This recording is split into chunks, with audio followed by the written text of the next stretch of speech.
Kupilkalla on nämä hyvät retkiastiat. Tämmönen kuppi juomista varten ja tämmönen syvälautainen syömistä varten.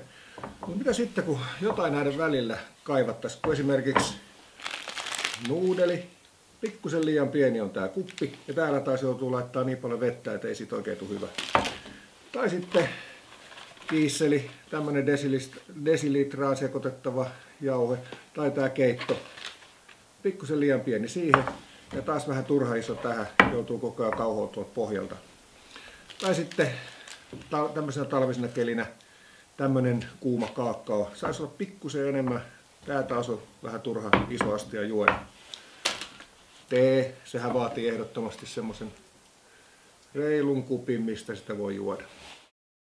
Näiden väliin olisi kuitenkin jotain hyvä saada. Vähän isompi kuin tää, vähän pienempi kuin tää. Joku sellainen kätevä koko.